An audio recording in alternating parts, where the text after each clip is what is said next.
A bottle of filtered water is less than 40 cents in a Walmart convenience store. But inside Las Vegas's brightly lit casinos, its price is so inflated that many visitors have to buy debt with a credit card and wonder if they are paying for an essential need or contributing capital to the casino. Nearly $10 for a bottle of water. Not in the Sahara Desert, nor on the first-class flight, but right in the middle of Las Vegas, a city made from the illusion of luxury. Where people used to throw money at slot machines to buy a few minutes of fun, they now have to mortgage their whole future just to quench their thirst temporarily. Even MGM Resort CEO Bill Hornbuckle couldn't avoid that reality when he admitted that unreasonable prices in Vegas were causing a shame on us. And so, the city that once sold illusions at cheap prices now sells water at diamond prices.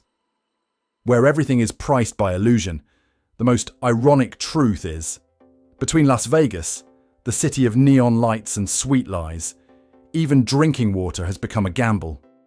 In today's video, we'll take a look at how Las Vegas is gradually turning into a money crusher, where even a bottle of water can reflect the entire future on the brink of collapse of this paradise illusion.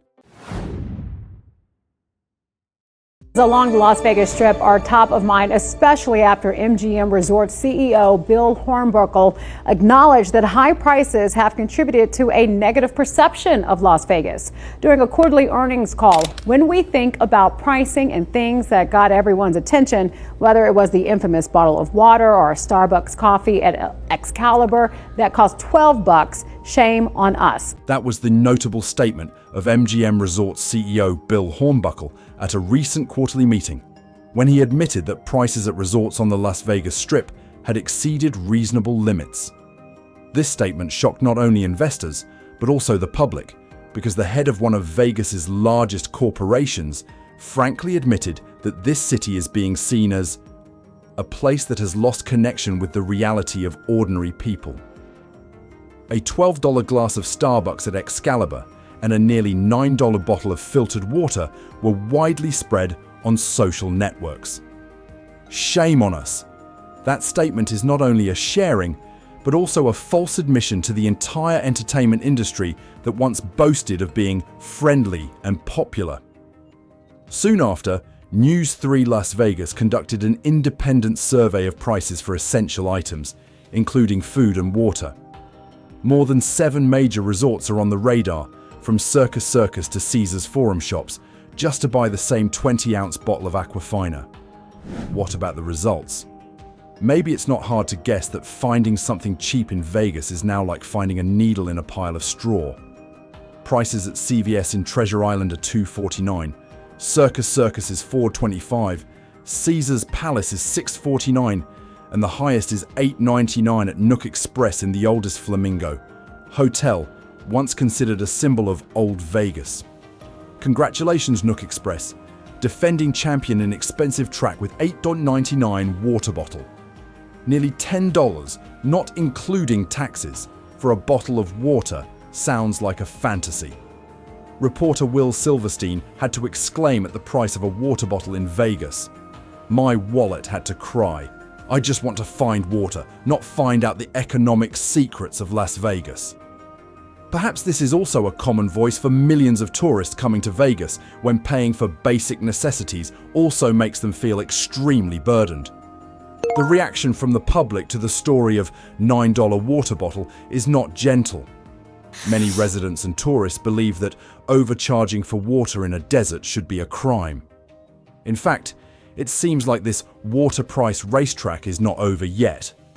A reporter shared that just a few months ago, her aunt had to pay $50 for a bottle of water in Las Vegas.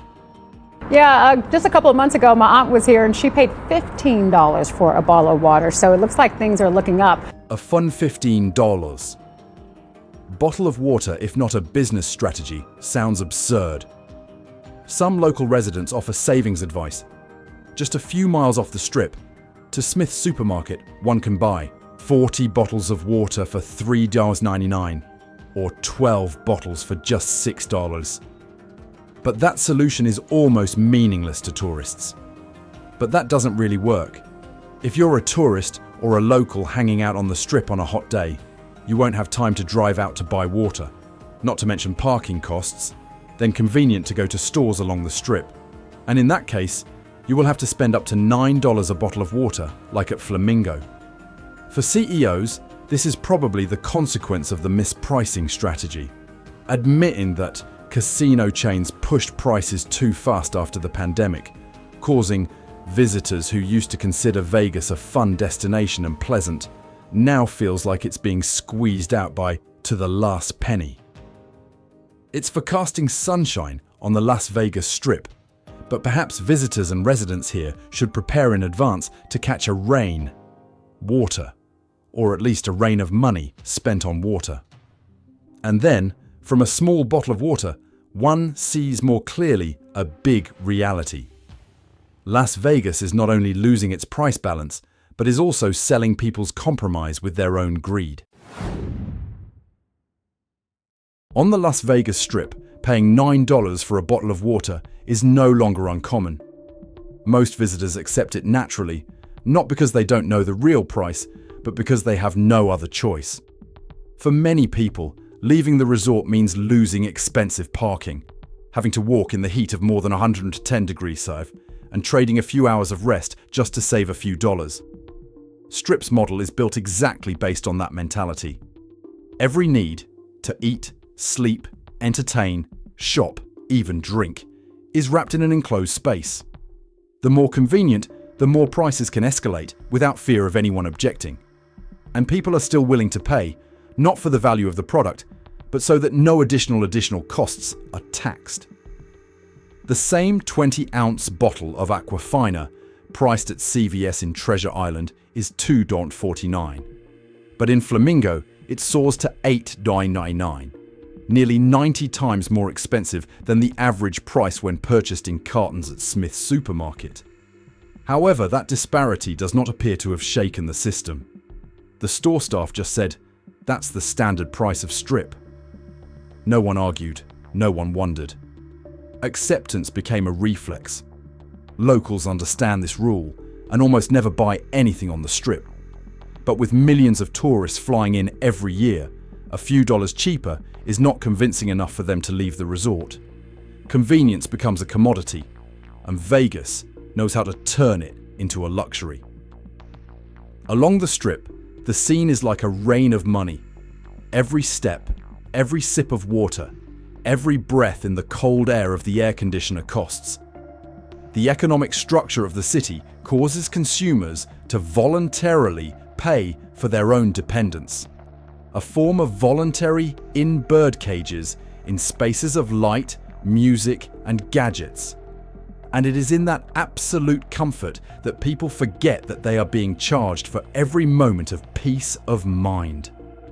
They don't just buy water, they buy reluctance to choose, buy the feeling of being served, even though its price is sometimes more expensive than freedom. If convenience becomes a reason for us to accept exploitation, what else can limit greed? And when people are willing to pay to not have to choose, are they still enjoying themselves? Or are they just learning to live in the golden cage set up for them? Of course, the story of tourism inflation does not stop at just one bottle of filtered water. In recent News 3 Las Vegas reports, the price for a basic burger section on the Strip ranges from $20 to $30, not including taxes and service fees. A simple lunch can easily reach $50 for two, whereas just a few years ago, that number was half. The price escalation is not silent, but becomes part of the Vegas experience where all basic needs are inflated to unbelievable levels. In the broadcasts, the editors emphasize that everything from food and drink to the simplest items is rising faster than the national inflation rate. Some people call this the Strip effect, as businesses race to push prices to keep up with expectations of luxury rather than the actual needs of tourists. Stories circulating on social media only reinforce that feeling. One woman said her aunt once paid $15 for a bottle of water on a recent trip. Another commented, "In Vegas, even existing has become a privilege." That absurd price is not just a number, but a symbol for a city that is swallowing the very image that once made it glorious, freedom, and popular joy. The difference between prices inside the casino and outside is increasingly clear. Even locals admit that they rarely walk into the Strip to buy anything, as it's all been priced by for tourists. When everything became a product from air to light to drinking water, Vegas turned the living experience into a closed consumption model where people paid to forget that they were being charged. And it is in that spiral that travel inflation becomes the perfect cover-up tool. High prices are called service fees. Unreasonable is called experience standards. CEOs admit that short-term revenue may increase, but the city's image is gradually eroding as a symbol of legitimized greed. Some small businesses around the area started looking for another direction. They build fair price model, real service, reasonable price, real service, no hidden fees.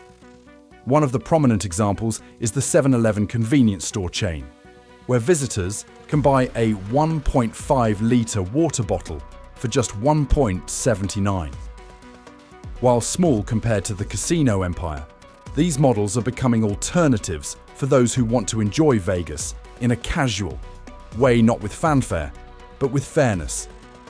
As inflation becomes part of tourism strategy, are people still truly enjoying themselves, or are they just buying back the illusion of joy? And if even a city built to free people from reality is turning into a place to resell that same misery, then what is the line between pure joy and profit? Neon lights on the Las Vegas Strip can blind visitors, but on the internet, the light is turned on more clearly than ever. Just a few hours after the news about $9 bottle of water aired, social media platforms exploded. Thousands of comments poured in on YouTube, Facebook, Reddit, where people who once loved Vegas are now turning the internet into an open court of commoners, and Las Vegas became defendants for a crime not enshrined in the law, greed legal. Most of the audience reacted with outrage, mixed with a bit of heartbreak. A bottle of water in Vegas is more expensive than a gallon of gasoline is crazy, one person wrote. Another quipped, "If you win $1 million in Vegas, you can buy 2 nights at a hotel and a bottle of water." Hidden behind those half-joking, half-true statements is the feeling of being insulted, when what was once considered a popular paradise in America now acts like a wallet-squeezing machine, no longer knowing hospitality. Many people claim they will not return to Vegas anymore, not because of losing money, but because of losing faith. One tourist said that she once paid $12 for a cup of coffee in Excalibur, and what shocked her the most was that herself thought it was a normal price. That statement, although unintentional, exposes the most dangerous thing in modern society, when people are persuaded to accept the absurd as obvious. Not everyone criticizes. Some people try to defend. Vegas is where you come from to spend, which is part of the game. But most of the online community disagrees. They claim that labeling everything, including drinking water, has caused Las Vegas to lose its own soul. In travel forums, a series of articles warn that the city is squeezing out visitors instead of welcoming them, turning every vacation into a test of cost tolerance. Consumer behavior analysts call this a sign of a new phenomenon: commercial overeating. When everything from water, cool air to fun is labeled profit, people start to feel tired, even resistant. And that resistance, in the digital era, there's no need to go down the road, just a comment button. The internet became a place where justice was restored in the way of civilians, fast, noisy, and unbought. In the face of a wave of criticism, some major brands have chosen to react upstream. Trader Joe's and Costco simultaneously launched the Keep Real Price, Sell Right Price campaign, emphasizing the philosophy of transparency and belief in real value. Not aimed directly at Vegas, but their message serves as a gentle yet sharp response. While some places are pushing prices because they can, there are still businesses that choose real value over the illusion of profit. Perhaps the most thoughtful thing about the 9 water bottle case is not the amount, but the emotions. Because when tourists feel they are no longer respected, even the strip's brightest lights are not enough to hide the fact that the belief that is inherently invisible is the most valuable thing in business. And once it's gone, every marketing campaign becomes meaningless. If visitor trust is now valued at every bottle of water, what else in this experience can be called entertainment? And if the internet is the only place where people feel their voices are heard, then who is Las Vegas, city of joy and freedom, actually having fun with? Under the pink lights of Flamingo, once considered the heart of old Vegas, is now found the most expensive water bottle on the $8.99 strip. A seemingly small detail, but like a crack in the flashy paint of this city. Because Flamingo is more than just a hotel. It is a collective memory where Vegas once started with a spirit of freedom, joy, and intimacy. And now, that very place has become a symbol of a Vegas that has lost connection with its original soul.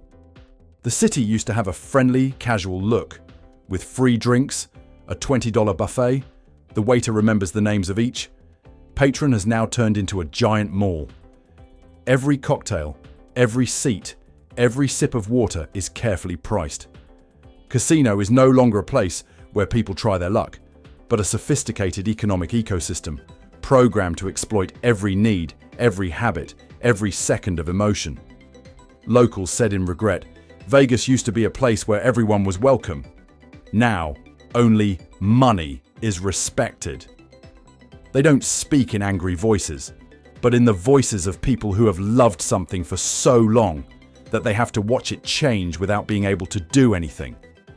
The familiar faces of the old waiter, of the loyal blackjack player, disappeared. Instead, there is an unknown stream of people coming and going from Dubai, London, Tokyo, carrying heavy wallets and cold hearts. What Vegas once called mass now only exists in advertising. Large casino corporations, in the race for profits, have shifted their service to the global elite, considering budget travelers as floors no longer suitable. This change creates 2 parallel worlds. One Vegas for the who pays the price, and another Vegas for the locals, for the waitstaff, for those who once believed that joy is something everyone can buy with a few coins. The $9 bottle of water at Flamingo becomes the clearest symbol of that gap, not only between rich and poor, but between the 2 eras of Vegas. A casual Vegas where light is real fun, and an industrial Vegas where light is just a product programmed to make you spend more. When a city created from illusion begins to believe that it is an illusion, can its soul still exist? And if old Vegas used to be a place where people found joy, and new Vegas only knew how to sell it, then what Vegas is really betting on today is that the belief of those who once loved it. In a country that once boasted a symbol of opportunity and fairness, it is ironic that a bottle of water that is simple, universal, and most necessary for life is becoming a new symbol of inequality. Water, which used to flow free in public taps, is now capped, labeled, and priced as a luxury item. Americans used to believe that everyone had the right to drink clean water, but amid the bright Las Vegas lights, it seemed to have become a conditional privilege. When even water, the most essential thing, is pushed into a luxury product, what does that say about our society? Question raised by female reporter Latoya Silman in the news conclusion of News 3 Las Vegas. A seemingly simple question, but it silenced the whole of America. Because the truth is, today's standard of living is no longer measured by income, but by people's tolerance for the absurd. The image that appears on the screen says it all. A $9 water bottle at Flamingo, a $30 burger on the Strip, a $12 coffee cup at Excalibur, and luxury stores displayed under the limited edition. Sign it's all juxtaposed, creating a strange consumer picture where real and imagined values blend together. And consumers become protagonists in an endless economic experiment. But Las Vegas is just an exaggerated example. What is happening here is mirroring the national trend. In New York, a bottle of water in a stadium can reach $10. At Disneyland, water prices are cleverly hidden in the premium experience. Combo. In Los Angeles, movie theaters sell water for nearly a lunch. People still buy, still laugh, still consider it normal. And that is the scariest thing. Consumer experts call this phenomenon lifestyle inflation, when society defines normal as the price of luxury. When all are upgraded by, the average is forced to pay extra just to keep the same quality of life they once had. Thirst no longer lies in drinking, but in proving that one still belongs. But behind that luxury is a growing void. The disparity between those who can afford it and those who only dare to look from afar is widening more than ever. A $9 bottle of water in Vegas or $10 in New York is not just a matter of price, but a silent measure of social stratification. When the most basic of life also becomes a classification tool, everything else, from housing, healthcare, education, is just an extension of the same story, the commercialization of life itself. Amid that vortex, there are still brands that choose a different path. Costco, for example, has kept the price of a 40-bottle water tank under $4 for years. No hype, no tricks, premium. They just sell at the right price, at the right value. A seemingly small act, but in today's social context, it serves as a reminder that business kindness persists and is not necessarily wrapped in flashy light. Because in the end, the story is not about the water bottle. It lies in the way people define needs and accept irrationality. When we stop asking questions, stop reacting, and start calling the absurd norm, that's when society enters the most dangerous phase where dependence is disguised as choice. If even water, basic life source, has become a symbol of luxury, are we left with nothing that is not valued? And as people gradually take the absurdity for granted, will anyone still be thirsty enough not to drink water, but to wake up amid the illusion of comfort they themselves create? A $9 bottle of water in Vegas isn't just a story of travel or a price of... It's a silent test of the limits of human endurance. When luxury is normalized, when convenience is valued as privilege, and when silence becomes the easiest option, we begin to lose something more precious than money: the sense that what is right, what is enough. From the bright light of Las Vegas, one can see the silhouette of an entire changing America, where consumption no longer reflects demand, but reflects fear of being left behind. We no longer buy for satisfaction, but to prove that we are still capable of existing in a society that defines value by bills. Perhaps what makes people thirstiest today is not the water, but the truth, balance, and a little sanity amid a whirlwind of inflated values. Because if even a bottle of water can speak to the state of a country, then perhaps it's time to ask ourselves again, are we living in a prosperous civilization, or in an illusion, wrapped in brand, light, and listed price? If even water, life-sustaining thing, becomes a symbol of inequality, then what will be the next luxury that we have to pay the price to get? And if we are used to accepting the absurd as natural, then who is thirsty enough to find the truth? If this story makes you stop to think, like, share and subscribe to the channel to shine a light on things that seem small, but reflect an entire era. Because sometimes, just one bottle of water can tell the story of an entire country. The content in this video is built on press sources, public data, and independent analysis for the purpose of informing and reflecting society, not to criticize any individual, organization, or business. Every quote, comment, or judgment is for reference, encouraging viewers to give their own perspective.